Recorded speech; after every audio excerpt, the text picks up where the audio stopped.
Welcome to Biology Pathshala. Today's class is dedicated informative message और आज की पाठशाला में हम बात करेंगे some important suggestion and guideline for practicals. चूँकि मेरे बच्चों के कल प्रैक्टिकल्स हैं और कल उनका वाइवा और एग्जामिनर आ रहे हैं कल, तो उन सब चीज़ों के लिए मैंने सोचा कि आप लोगों को कुछ देना चाहिए और डिमांड आ रही है, बच्चे कह रहे हैं कि मैम बताइए और ज़रूरी भी है। तो देखिए, वाइवा के लिए या किसी भी एग्ज़ाम के वाइवा के लिए हमें सबसे पहले जो हमारा टॉपिक मिला है, ठीक है, इसे आपके बायोलॉजी में जो भी आपको मॉडल के लिए टॉपिक बना उसे हमें अच्छे से पढ़ना है। ठीक, मान लीजिए किसी बच्चे को अगर डीएनए मिला है तो डीएनए से रिलेटेड डीएनए क्या होता है, ठीक है, डीएनए का पूरा नाम, ठीक, उसकी खोज, ठीक, उसका क्या उपयोग है, कहाँ कहाँ है, ठीक, क्या होता है, ठीक, उसके प्रकार, ठीक, उसके कार्य, साथ ही साथ उसके खोजकर्ता, ठीक, ये सारी चीजें कंप्लीट होनी चाहिए। अब डीएनए किसको किसको लिंक करता है? आनुवांशिकता को क्या करता है? लिंक करता है, ठीक, जेनेटिक्स को लिंक करेगा। और उसके बाद ये मॉलिक्यूलर बायोलॉजी, आणविक क्या कहते हैं बायोलॉजी में भी ये क्या कर रहा है? जीव विज्ञान में हेल्प करेगा। तो हमें दोनों ही लेना है। फिर डीएनए आरएनए क्या होते हैं, प्रोटीन सिंथेसिस का प्रोसेस क्या होता है। आप मेरी बात समझ रहे हैं ना कि कोई भी जो टॉपिक है आपका, उस टॉपिक में हमें चारों चीजें, चारों तरफ की चीजों को ध्यान से समझना है, तब हम कर सकते हैं। ठीक, सबसे पहली बात। दूसरी बात कि किसी भी को घबराने की जरूरत नहीं है, ठीक है, आराम से दें। आप अपने जो भी आप रोज पढ़ते हैं, ठीक है, उससे भी कुछ क्वेश्चन पूछे जा सकते हैं, तो आपको वो पता होना चाहिए। तीसरी सबसे इम्पोर्टेंट बात, हम ऊपर अपनी लैब में क्या क्या यूज करते हैं, ठीक, पेट्री डिस्क क्या होती है, वाच ग्लास क्या होता है, माइक्रोस्कोप क्या होते हैं, ठीक, फॉर्सेप क्या होता है। बात समझ में आ रही है? ठीक, तो ये सारी चीजें हैं, आपसे पूछी जा सकती है कि क्या होती हैं। हम माइक्रोस्कोप, कंपाउंड माइक्रोस्कोप क्या होता है, सिंपल माइक्रोस्कोप क्या होता है, सेफ्रेनिन क्या होता है, ठीक है।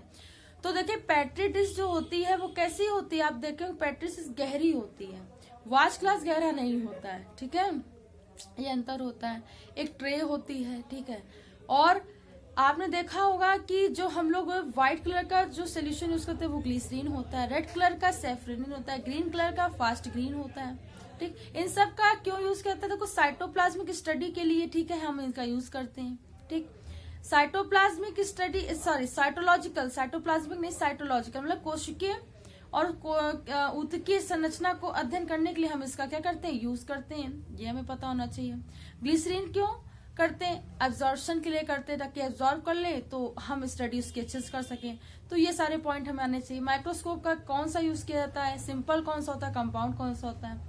तो साधारण ये सिंपल माइक्रोस्कोप में कैसे देखे जा सकते हैं, साधारण में जो माइक्रोस्कोप क्या चीजें होती हैं। ठीक, तो देखिए, जो कंपाउंड माइक्रोस्कोप होता है, संयुक्त सूक्ष्मदर्शी होता है, उसमें हम लोग बहुत सारी ऐसे जो हमें डीप स्टडी करनी होती है, साइटोलॉजिकल स्टडी करनी होती है, उसकी हम करते हैं। ठीक, नॉर्मल कुछ है, नॉर्मल चीजें हम लोग को देखनी है, ठीक है, कोई ऐसी सेल, ठीक है, जिसका हमें देखा मार्फोलॉजिकल ऊपरी बाहरी सतह पर अगर इसका स्टडी करना है तो हम लोग सिंपल माइक्रोस्कोप का यूज करेंगे। ठीक है, ये तो इतनी बातें हमें। और आपकी लैब में जैसे कंजर्वेशन से आ सकता है कि अब एनिमल का संरक्षण होता कैसे, मतलब उनको कैसे प्रिजर्व करके रखा जाता है।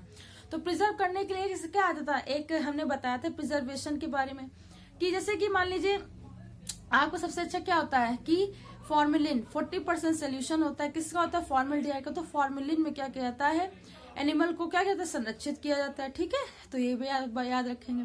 अल्कोहल के सोल्यूशन भी होते हैं, एसिड के भी होते हैं, तो वो इतना डीप नहीं पूछता, लेकिन आपको सिर्फ इतना पता होना चाहिए कि ये जो सोल्यूशन है, ठीक है, जैसे कि वो ऑलमोस्ट जैसे बहुत से एनिमल होते हैं उसमें फॉर्मेलिन का यूज किया जाता है। बात समझ में आ रही है?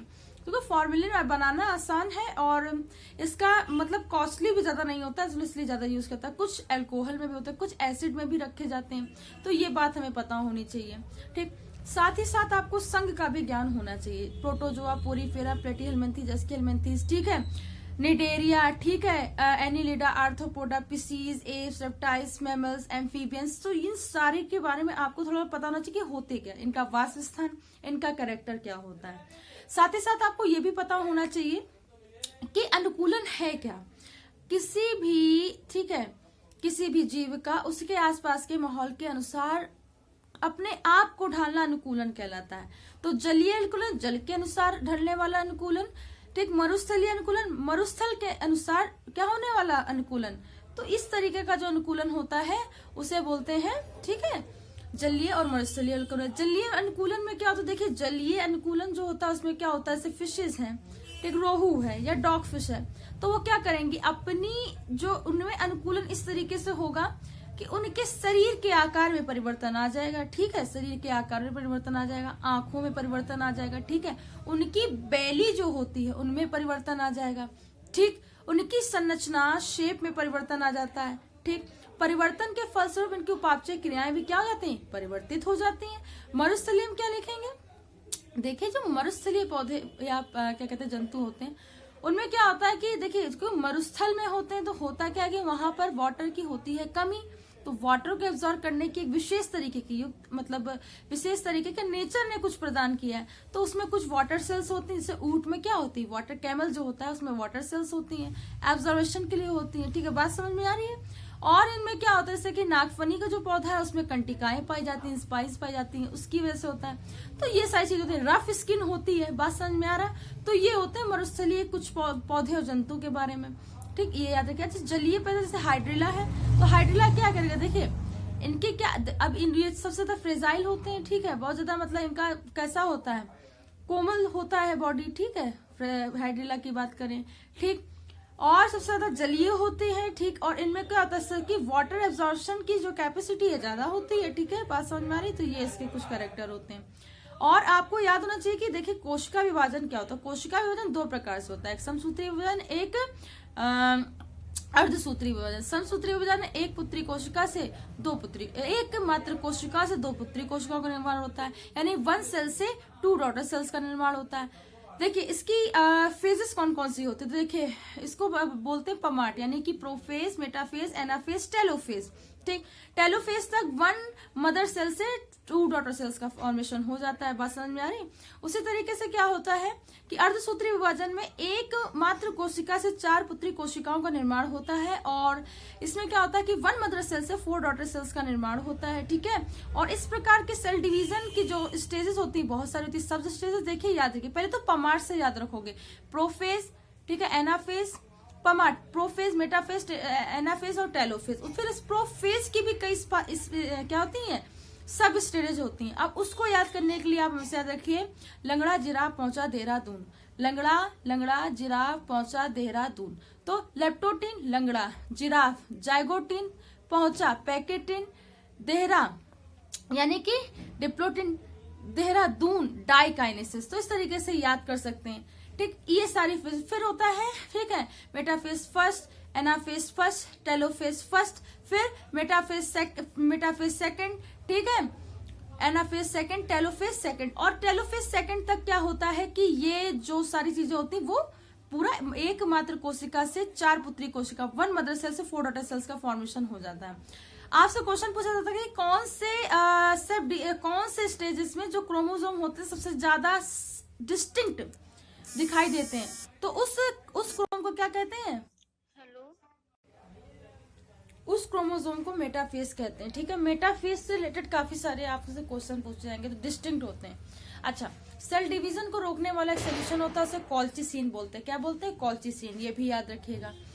तो इतनी सारी चीजें आप लोग सेल डिवीजन के फॉर्म में याद रखेंगे, ठीक। सेल डिवीजन क्यों होता है, देखिए जो समसूत्री विभाजन होता है वो बच्चों इसलिए होता है ग्रोथ एंड डेवलपमेंट के लिए, ठीक, लेकिन रिप्रोडक्शन के लिए अर्धसूत्री विभाजन होता है, ठीक है, जनन के लिए अर्धसूत्री विभाजन होता है, ये याद रखिएगा। दूसरा देखिए हर्बेरियम फाइल के लिए अगर आप कुछ कर रहे हैं तो जो कॉमन चीज है, जैसे नीम का एरिजेटिका इंडिका, ठीक है, आम का मैग्नीफेरा इंडिका, बात समझ में आ रही है, तुलसी का ऑसिमम सेंकेटम, ठीक है, गुड़ का हिबिस्कस। तो ये आपको याद रखना है, ये सारे प्लांट के नेम आपको याद रखने हैं, बात समझ में आ रही है, ठीक। जैसे आपसे ब्रेसिका कंप्रेजिस्टिस, ठीक है, सरसों का होता है, तो ये सारी चीजें आपसे पूछी जा सकती है, तो इसे आपको याद रखना है, ठीक। साथ ही साथ आपको मैंने संघ के बारे में बता दिया है, ठीक है, और मैंने आपको रिकॉर्ड फाइल में जो चीजें हैं वो आपको सारी चीजें समझनी है। एक्सपेरिमेंट फाइल के लिए आप लोग देखिए, आप चाहे कोई भी मॉडल तैयार हो रहा है, कोई भी आपका टॉपिक हो, लेकिन आपको जेनेटिक्स, ठीक है, बायोटेक्नोलॉजी आनी चाहिए। आपसे जेनेटिक्स में मेंडल का प्रथम द्वितीय तृतीय नियम से जीनोटाइपिक फिनोटाइपिक रेशियो बहुत पूछा जाता है, तो उसे आप याद रखिए कि किसका जीनोटाइपिक होता है, किसका फिनोटाइपिक होता है। 12 12 42 121 को याद रखिए। और बायोटेक्नोलॉजी की परिभाषा क्या होती है, प्रोटीन सिंथेसिस का प्रोसेस क्या होता है, उसके एंजाइम में पार्टिसिपेट कैसे किया जाता है। तो बायोटेक्नोलॉजी एक आधुनिक क्षेत्र की क्या है, टेक्नोलॉजी है, और ये कई विषयों को एक साथ लेकर के चलते हैं। आप अगर इस तरीके से भी कुछ बता देते हैं तो बहुत अच्छा है, और वेल डिफाइंड लैंग्वेज बताते तो भी अच्छा है, ठीक है। सो आपको ये सारी चीजें पढ़नी है, अच्छे से पढ़नी है। प्रोटीन सिंथेसिस का प्रोसेस अच्छे से पढ़ना, अपना वाइवा अच्छे से तैयार करना है। यही बहुत कुछ जो इम्पोर्टेंट चीजें थी आपको कवर करके चलनी। अपनी सारी फाइल, अपना मॉडल सब ले करके आए, और मेरी सारी शुभकामनाएं आपके साथ हैं। आपका पेपर बढ़िया होगा, ठीक है। तो उसके लिए आप लोग परेशान मत हो। All the best to all my student for tomorrow examination.